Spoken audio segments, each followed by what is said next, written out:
malamang po madidiin lalo si BP Sara dito, mga kababayan. Bakit to? Ito tungkol sa sobre na naman. May bagong witness, no? Meron hong bagong witness, mga kababayan. Ito envelope sinasabi nitong si AFP Saldi Sigues, ayaw nyo lang tumanggap ng katotohanan. Bakit ayaw nyo sagutin si Attorney Glenn Chong? Asa na ang flood control nyo? Ungas. Hoy, kupal ka! Sabi ni Malupiton, hoy, kupal! Oh, ngayon, flood control naman. Yung 5,500 na flood control na hinahanap nyo sa iisang lugar, bobo yang si Glenn Chong eh. Kung ano-ano pinagsasasabi niya si Glenn Chong. Alam mo ba yung Glenn Chong mo? Nung panahon na pagkakapanalo pa lang ni PBBM, ayun, 6 months na hindi nagsasalita. At pagkakapanalo pa lang ni PBBM, yung Glenn Chong mo sinasabi, ayan na po, nagsalita na po ang taong bayan na talagang panalo po si Bongbong Marcos Jr. 6 months nung walang nangyayari, hindi mai-appoint, hindi binigay yung gusto niyang hiling. Ano? Iba na ang tono. Parehas kayo ni Glenn Chong. Parehas kayong bugok. Eto mga kababayan, isa pang nakatanggap ng sobre. Isa pang nakatanggap ng sobre. Pakinggan po natin to. Would you also receive envelopes from Miss Shine Paharda? Parang ikinuwento ni Yusek Mercado, envelope containing cash. Alright, Your Honor, Mr. Chair, no, I must be candid about this. I must say I did, but I didn't. I did. Nakatanggap din ng envelope, mga kababayan. No, because I was new in the department, I thought it was a practice of the department. I thought, the very first time I encountered that matter, sir. Ano naman ang hihintayin namin panahon? Ito, yung another na press con na naman, nung vice-presidente mo na lutang. Yun na naman ang hihintayin namin. Yung sinasabi niyong pulburon video na naman. AFP ba talaga to? Aanga-anga no? Aanga-anga. Anak ng tinapa. There was sometime in April of 2023. I didn't know. Laganap yata yung pagpapamigay ng mga envelope ko na may lamang pera, ano? Ang daming nakaka-receive ng envelope po, mga kababayan. Ano po ba yung envelope na sinasabi? Kasi ang sinasabi nung iba, hinala nito na kumbaga para wag ka nang umalma para maipasa yung budget o kung maipasa man yung kung ano mang financial na nire-request ng vice-presidente. Parang yun po, mga kababayan. Yung sinasabi nila, kaya nagpapamigay ng envelope, no? Di umano. I was summoned to the office of ASEC Shine, and then I was given an envelope, and it was later on I found out that there was money in it, but it was not because I was a back member or whatever yet, because I was not at that time. At that last hearing, sabi ni Yusek Mercado, kung natatandaan ko, 9 envelopes yung natanggap niya amounting to 50,000 each. Sa inyo pong pagkakaalala, hanggang kailan kayo nakatanggap na envelope? Ilan? It started April. I think it was until September of that year. Up to September 2023? Yes, sir. But if I recall it right, I was only summoned about 4 times. Apat. Magkano kaya? Apat. Magkano kaya yung laman? Office. 4 times. Yes. Up to September 2023. Yes, sir. So yung last quarter po, wala na kayo natanggap? Wala na po. Wala. So in other words, wala na kayo. Yun, tama si Graciano Padulas. Yan yung ibig sabihin dyan, mga sobre-sobre na yan, no? Yung envelope na natanggap ng 4th quarter ng 2023. Tama po? Yes, sir. Mukhang sumakto Sa panahon na hindi na ginamit ng DepEd yung confidential fund for the last quarter nang pumuputok na issue ng confidential fund.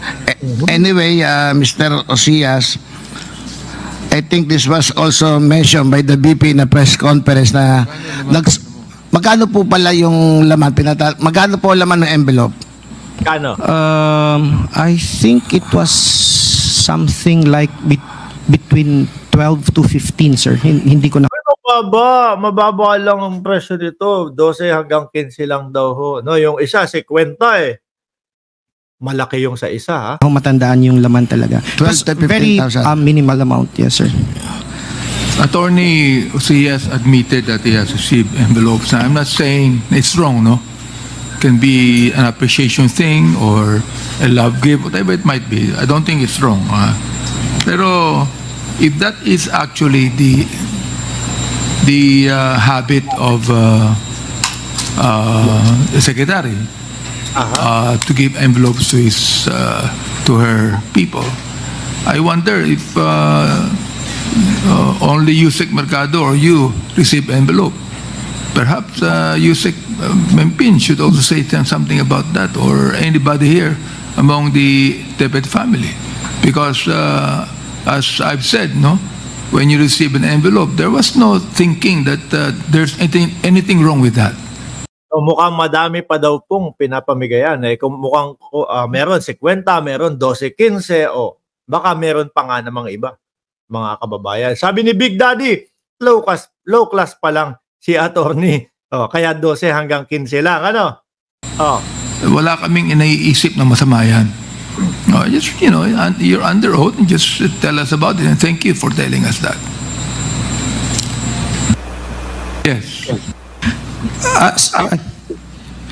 Sir, again, I must say that when I was called and received an envelope, initially I thought that it is how it is in DepEd, because I did not come from DepEd. So, to be honest, I was grateful, because it helps a lot. No, I am from the province, so parang nakakatulong. Where were you before? Oo, 12, 15, 12,000 to 15,000, kahit papaano po yung instant na magkakaroon ka ng ganong pera. Malaking bagay ho yun, mga kababayan, talaga naman. Tony Ucias, before. Kahit po na sabihin natin, attorney na, lawyer na, mambabatas na siya, malaking pera pa din po yun. Before you went to DepEd, where were you before? I spent more or less 25 years in another agency, sir. In the private? No, government also. Government sir. din? Yes, sir. Okay. I just came across the DepEd, yung posting. So you were thinking that, receiving an envelope is just something that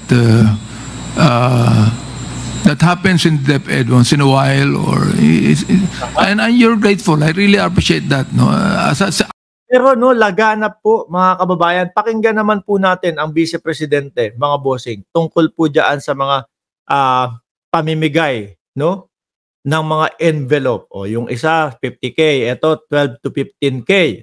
Nung nasa Pilipinas pa ako, sabi ni no one else. Nung nasa Pilipinas pa ako, 12 to 15K, tax ko na yun. Kaya malaking tulong na yan. Sabi ni Romel, tika, talagang may iba pang binibigyan yan. Yung jowa niya na player, naku, baka dinadala pa sa safe house na nagkakahalaga ng 16 million sa loob ng 11 days. Sabi ho yan ni Romel Tika, mga kababayan. Sabi ni Master Chief, very generous pala siya. Pambusal yun para wag na magsalita against sa mga gagawin nilang kalukuhan. Pangbulag yun para hindi na silipin. Kapag ka ikaw nakaka-receive ng ganun, naku, wag na nating anuhin niya. Mabait naman Mabait sila. Nabibigyan nga tayo Di ba? Ito po ang sagot ng Vice Presidente dyan, mga kababayan. Gumit na tayo dito. Pumunta tayo sa gitna dito kasi nandiyan yung sagot dyan. Pinasa ko yan lahat. Si BBM, sabihin ko sa inyo, may listahan ako ng 5 bagay na impeachable offense niya. May listahan daw po ang Vice Presidente ng 5 ginawa na impeachable ang ating Presidente. Nako, dapat isulong nyo na yan. Kaso po, kada po mag-a-attempt sila na isulong, na i-impeach po ang ating Pangulo ngayon, wala pong pumupunta sa EDSA. Panay si Morales lang po, mga kababayan, ang pumupunta sa EDSA. Abante pa tayo kasi nandito yung sagot dyan Kaya ako sinasabi kanina, antayin natin yung next hearing. Kasi hindi pa siya enough eh. Ayan, yan. Ayan, yung sobre ha, tinatanong na sa kanya. Ano po masasabi nyo doon sa sobre? Oh. Yung envelope na yan. Ayan. Kaya ako sinasabi kanina, antayin natin yung next hearing. Oh. Kasi hindi pa siya enough eh. Ang gusto nila kasing palabasin sa mga tao, yung envelope na yan, galing sa, yung pera na yan, galing sa confidential funds. Yan yung gusto nila. Gusto daw kasing palabasin nila sa tao, yung envelope na yun daw po, no? O yan ha, mismong galing ko kay BP. Gusto kasi nilang palabasin sa tao na yung envelope na yun galing daw po sa confidential fund. Parang ang pagkakaintindi ko dito, gusto niya ipaliwanag, hindi yan galing sa confidential fund. Hindi naman po yun yung usapin. Ang usapin po bakit sila nakaka-receive ng envelope. Atras natin konti, ulitin natin. Yung envelope, ulit nga. Hindi pa siya enough eh. Ang gusto nila kasing palabasin sa mga tao, yung envelope na yan, galing sa, yung pera na yan, galing sa confidential funds. Mukha talagang merong envelope. No? Kasi alam ni BP Sara Hindi niya justify niya nga lang na yung envelope na yan, hindi galing sa confidential funds yan. Yung laman yan. Ulitin ko nga ako, tama ba? Parehas ba tayo nang naiisip po, mga kababayan, dito sa pagpapaliwanag niya? Gusto nila kasing palabasin sa mga tao, yung envelope na yan. Doon sa pagkakasabi niya, yung envelope na yan, ibig sabihin meron. May envelope talaga. At hindi itatanggi. Hindi maitatanggi. Kasi yung envelope na yan, gusto kasi nilang palabasin, galing sa confidential fund. Ibig sabihin, meron talaga.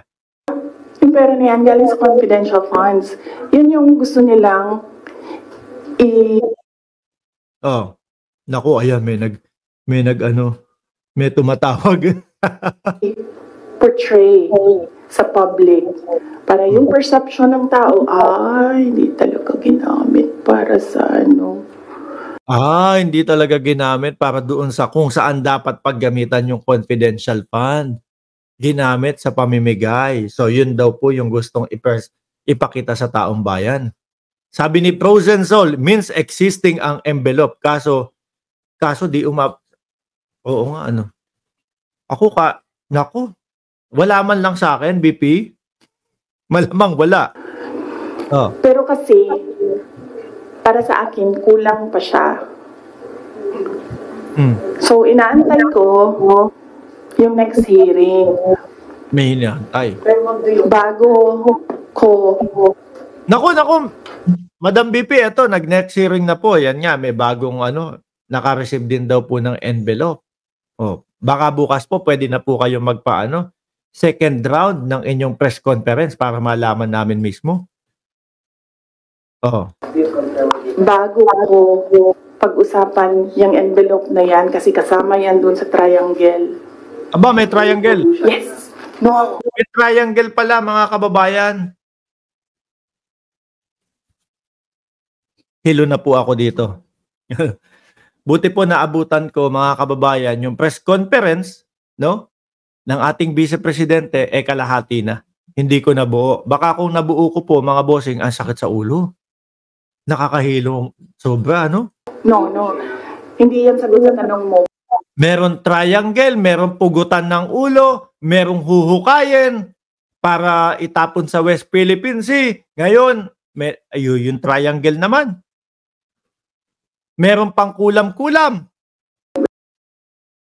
Ano pa? No, I will not answer questions anymore. Meron daw po. Yes. Marian. Thank you. Thank you. Tama na yung question. Meron daw pinasang certification ng DepEd na galing sa mga soldiers na pinapalabas na yun sa youth Leadership totoo ba yun, ma'am? Ginamit ba yung Hindi ginamit ang Sabi ni Aeromed, halo-halo na, Sir Mark. Opo. Tag-ulan naman dito. Hindi naman natin kailangan ng halo-halo. Basta tandaan nyo po, mga kababayan. Bago tayo magtapos dito, tandaan nyo po, mga kababayan. Ako, nag-iisa na lang ako dito. Nagsama-sama na kayo dyan sa comment section. Kaya po, yung lamesa ko, ganito na lang po. Ano? Bago po tayo matapos, pinagtulong-tulungan nyo na po ako. Diyan kayo sa comment section. Ako mag-isa na lang dito. Kaya yung lamesa ko po, ganito na lang. Magpapaalam na ako bago ako tuluyang pagtulong-tulungan dyan sa comment section. Maraming salamat po at God bless po sa ating lahat, mga kababayan.